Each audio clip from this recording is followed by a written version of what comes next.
دوستوں بڑی خبر ہے، مڈل ایسٹ میں اس وقت بہت زیادہ تناؤ ہے۔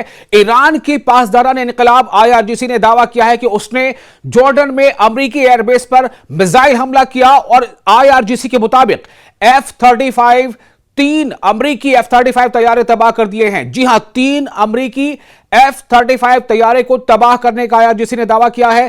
امریکی اہلکار ہلاک ہوئے ہیں، تاہم اس دعوے کی آزادانہ تصدیق ابھی نہیں آئی ہے۔ آپ کو بتا دیں کہ ایک بہت بڑا تناؤ ایک بار پھر دیکھا جا رہا ہے مڈل ایسٹ میں۔ مشرق وسطیٰ میں کشیدگی بڑھ گئی ہے۔ ایران کی پاسدار انقلاب یعنی IRGC نے دعویٰ کیا ہے کہ اس کی ایرو اسپیس فورس نے جارڈن میں موجود امریکی فوج کے الازرق ایئر بیس پر میزائل حملہ کیا ہے۔ IRGC کے بیان کے مطابق اس حملے میں 3 امریکی F-35 جنگی طیارے مکمل طور پر تباہ کر دیے گئے ہیں، جبکہ مزید 3 طیاروں کو شدید نقصان پہنچا ہے، یعنی فائٹر جیٹس کو نقصان پہنچا ہے۔ 3 تباہ کر دیے گئے اور 3 کو نقصان پہنچا۔ ایرانی دعوے کے مطابق حملے میں کئی امریکی فوجی افسران اور تکنیکی عملے کے افراد بھی ہلاک ہوئے ہیں۔ یہ اس بات کی ابھی تصدیق انڈیپینڈنٹلی ابھی نہیں ہوئی ہے، لیکن ایران کا یہ دعویٰ ہے۔ ایرانی پاسدار انقلاب کا کہنا ہے کہ یہ کارروائی جنوبی ایران کے جزیرے قشم پر امریکی حملوں کے جواب میں کی گئی ہے، یعنی حملہ اور جوابی حملہ یہ سلسلہ چل رہا ہے۔ IRGC Islamic revolutionary guard corps کے مطابق جمعرات کی صبح امریکی فورسز نے قشم جزیرے پر واقع رہائشی علاقوں کو نشانہ بنایا، جس کے نتیجے میں ایک ہی خاندان کے 3 افراد جان سے گئے تھے۔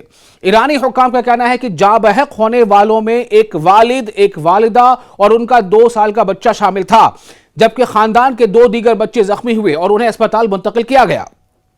IRGC نے اپنے بیان میں کہا ہے کہ امریکہ نے جارڈن یعنی اردن میں موجود اپنے فوجی اڈوں کو استعمال کرتے ہوئے یہ حملے کیے اور اسی وجہ سے جوابی کارروائی میں جارڈن کے الازرق ایئر بیس کو نشانہ بنایا گیا۔ اگر ایران کی مانے تو ایک بہت بڑا دعویٰ ہے اور بہت بڑا جھٹکا ہے امریکہ کے لیے۔ F-35 تین F-35 کا تباہ ہونا اور 3 کا نقصان ہونا اور کئی اہلکاروں کے مارے جانے کا دعویٰ ایران کر رہا ہے۔ بیان میں جارڈن کے عوام کو بھی مخاطب کیا گیا ہے اور کہا گیا ہے کہ بعض اردنی شخصیات یعنی جارڈن کے لوگ اور عوامی حلقوں کی حمایت نے امریکی پالیسیوں کے خلاف دباؤ بڑھایا ہے۔ ایرانی پاسداران انقلاب کا مزید کہنا ہے کہ اس کے میزائلوں نے امریکی F-35 جیٹس کے پارکنگ ایریا اور مینٹیننس ہینگر کو نشانہ بنایا، جس سے بھاری نقصان ہوا۔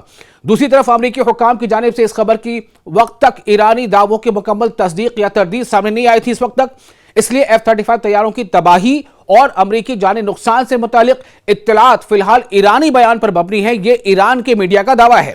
یاد رہے کہ اس سے پہلے بھی امریکہ اور ایران کے درمیان کشیدگی میں اضافہ دیکھا گیا تھا اور حالیہ واقعات نے خطے میں نئی تشویش پیدا کر دی ہے۔ ماہرین کا کہنا ہے کہ اگر دونوں ممالک کی جانب سے جوابی کارروائیوں کا سلسلہ جاری رہا تو مڈل ایسٹ میں حالات مزید پیچیدہ ہو سکتے ہیں، تناؤ اور بڑھ سکتا ہے، اس کا اثر پوری دنیا پر پڑے گا۔ تو یہ تمام حالات اس وقت بتائے جا رہے ہیں اور یہ ایسا لگ رہا ہے کہ بیچ میں ایک وقفہ 4-5 دنوں کا ضرور ہوا، تو اس کے بعد امریکہ نے جو حملے کیے ہیں اور اس کے جواب میں پھر سے ایک بار ایران کا یہ بہت ہی شدید حملہ ہے، جیسا ایرانی میڈیا کا دعویٰ ہے اور جیسا IRGC کا دعویٰ ہے۔ جارڈن ہی وہ علاقہ ہے، وہاں کے ایئر بیس سے پہلے بھی جارڈن پر حملے کیا تھا، ایران نے حملے کیے تھے اور زبردست نقصان پہنچایا تھا۔